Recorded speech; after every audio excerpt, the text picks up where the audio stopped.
Hi, I'm Tim Cooper, and in this short video, I'm going to be talking to you about design considerations. So how to bring together fonts and colors to make your websites look absolutely remarkable. Okay, and this is the final video in the Funnel Foundations series that I put together for you. So I was showing you how to create Zapier integrations or email opt-in forms, like all those sorts of things, like how to prepare your images for optimum page speed.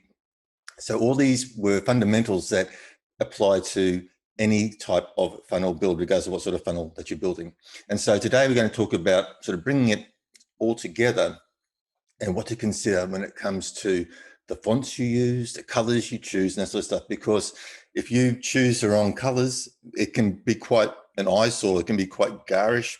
If you choose the wrong fonts, it can be very hard to read. And so these are considerations that you usually decide before you start to build. Okay, basically sitting down and putting your funnel together is the last step after a lot of these other preparations have been done, even the copy. So the wording on the screen should basically be prepared prior to you sitting down and doing the design work. Okay, and the first thing we do before we even before we go to the computer to design the funnel is we actually map it out on paper. So I'm going to start to share my screen, and I'm going to take you through a process that you should consider using every time before you sit down to create a website, whether it be a funnel, a navigation, a classic website, or whatever. Okay, so I jump across to share my screen, and we'll start going through some things together. Okay, so as I said, the first thing you want to do before you even sit down at the computer to actually start to put your funnel together is to map out what you want your funnel to look like. Okay, so you're going to say, okay, now this is going to be my page. And you can do this on a piece of paper. Paper is always a good thing. So you can have you can sort of visualize what you want your funnel to look like and then map it out. So we could say, okay, up the top here, we're going to have a hero image. All right, there's a big hero image, and we're going to have a headline. There'll be a headline here. Could be a subhead. So basically, we could have a headline here, then we could have two columns. So, and then in this area here, we could have a subhead, and then we could have a call to action. So a button for them to press. And then down here, we could have another heading. All right. Here, we could have a section with an image here and a subheading and then some text. All right. Here we get another section with an image here. And here we're going to actually have a bullet list with a heading here. So as you can see, you can actually lay out what your site is going to look like before you actually start to put it together. So that's important, step one. And then you've got your layout, you've got your plan, you've got your blueprint on paper beside you as you're putting it together. Now, does it have to look exactly like the way that you had it planned? No, absolutely not. But at least now you've got a roadmap. It's like, you don't get in the car and go, I'm just going to point north and keep on driving till I get somewhere. I don't know where I'm going. Okay, you generally, when you get in the car, you have a pretty good idea of where you're heading and the destination that you want to reach. And so this is basically what we're doing here with this mapping out, is that we are setting the blueprint. We're actually saying, okay, now this is what ideally this is what my site should contain. So when you're going through this, at least you're not going to leave anything out. And of course, ideally, you should also have your copy. So you should have the wording all prepared, like your bullet points, your headings, your subheadings, your text should all be prepared before you sit down to prepare your funnel, design your funnel, so that you can just sort of paste all this information in. Okay, so that's step one, map it out on paper first. Now the next step is to choose your color palette. And obviously you want colors that work well together. So using sites like Coolors here, like COOLORS.co, you can come in and you can see these palettes, and these palettes are designed to show you colors that sort of work really well together on the page. Now, you only really want to use a maximum of 3 colors. And what I suggest is that you're going to have a primary color. Say, for example, you have a primary color of blue. So you would choose a light blue, a dark blue, and then you would choose what we call a contrasting color, because we want some of the content on the page to pop, right? And the way that you get things to pop is to use a contrasting or complementary color. And to find that, you simply go to a color wheel. And it's saying, so in our example here, our primary color would be blue. The complementary or contrasting color would be orange. So any text that I really want to sort of pop and emphasize, I would put in orange. Maybe some icons. So if we're using icons and that sort of stuff, and also the bullets for lists, I would put in orange. And the call to action buttons, so the buttons that we really want to draw people's eye to, would also be in this complementary or contrasting color.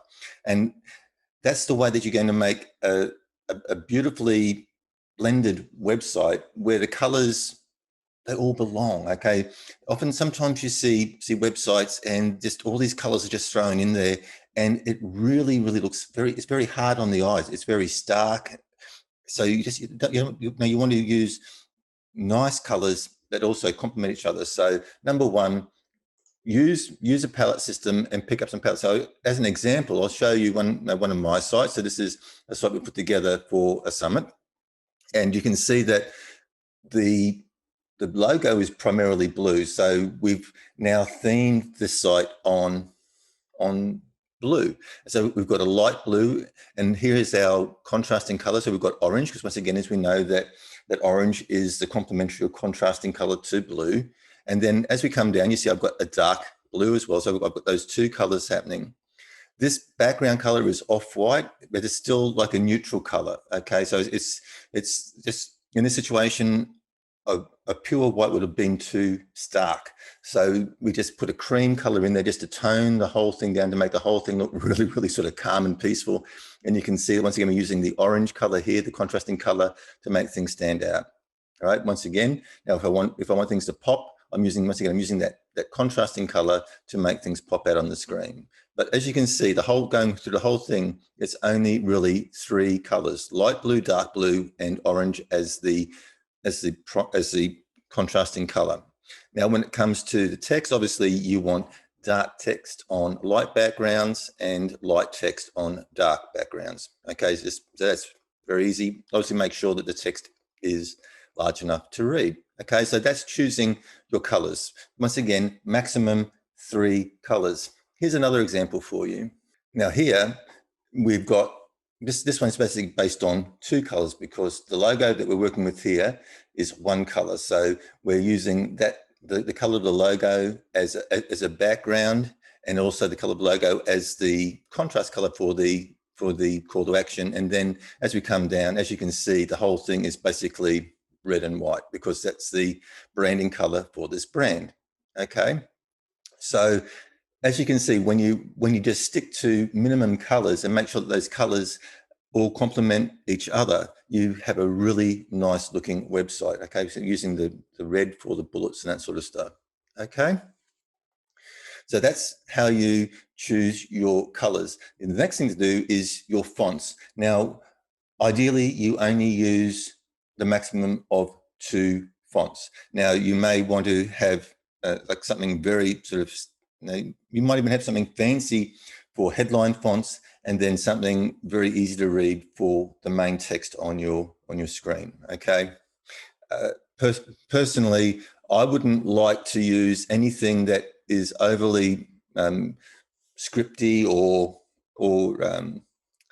fancy. So I wouldn't use like dancing script font, for example. I wouldn't use that as the main text. You can see even the way that this website is laid out. It's using very clear, sharp font for the main wording, and you can see it's even very nicely spaced, so it's very easy to read. It's very easy on the eye, and that's what you've got to think about. And when we're doing the builds, when doing the funnel builds, I will repeat this over and over again. I will demonstrate how to make your main text nicely spaced, so it's not a great big dense block of text that will scare people away. Make it easy to read and make it inviting. But you can see that these nice clean fonts are much better for the main text, and then of course you can use something a little bit fancier for the headline. But once again, make sure that whatever you use is still readable. Like, I think there are people out there that don't have great eyesight. So if you use a really fancy font for your headline, some people may not be able to read it. And then if they can't read your headline, they probably won't read the rest of your page. So you've got to look beyond the artistry and design. I talk to a lot of designers and they say it's all in the design. And then talk to a lot of other tech people say, no, it's all in the functionality. And I say, well, it's a balance of both. You've got to balance the design with the function. But at the end of the day, if it's all about design and it's just it's too arty and it's too fancy, people can't read it, people can't navigate it, and it's a waste of time. Okay, so I would highly recommend that you use a nice, clear, big, easy to read font for your headlines, and also then a nice, clear, easy to read font for your main text. Okay, and I would really keep it at 2 fonts. I would use, or even like in most of my sites, I only ever use 1 font anyway. Okay, so I just use different weights. So I'll use like a bold or a black weight, to make a headline really stand out. I might use also italics, but at the end of the day, this is all the same font all the way through. Okay, and that's why everything just looks so clean. So maximum 2 fonts, but also you can just have the 1 font and then just use different weights, bold, heavy, and then bring in things like italics and that sort of stuff. Okay, so when you have your funnel designed, right? So you've drawn your funnel out, you've got your text, so you know what your headlines are going to be, what your section head is going to be, like your subheads are going to be, where you're going to put bullet points, what text is going to be in those bullet points, how those bullet points are going to be laid out. You're going to have your images pre-selected. So you're going to, like, this is the idea also about when you map it out on paper first, is that you will have an idea of the images that you need. So once again, you can find those images. You can either go to the free sites like Pexels or Pixabay, or that sort of stuff, or you can go to paid websites like Deposit Photos. You can get your images. You can make sure that they're all optimized, like we went through with the page speed optimization video. You'll find a link for that here as well. So you have all your web assets prepared, standing by, ready to be uploaded, optimized, and ready to go, so that when it comes to building your funnel, it comes together very, very quickly, like just putting Lego pieces together. Okay, just block upon block upon block.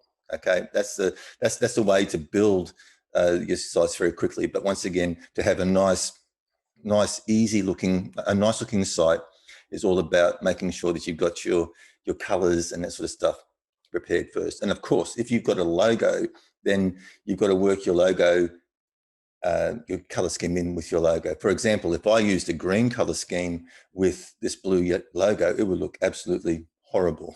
Okay, so sometimes you got to play with with your colors a little bit, but that is the way that you will.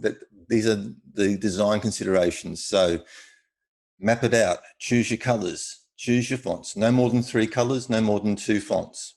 Okay, make sure that your fonts go together well, and then we are ready to start building. So stay tuned. Now, if you found this information useful, if you like this video, please give it a big thumbs up and hit that subscribe button and the bell, because as I said, now that we've got these foundational videos out of the way, we are going to start our funnel builds. We're going to start building out all sorts of funnels and landing pages that you can use for brick and mortar businesses to sell stuff online, self-liquidating offer funnels, webinar funnels,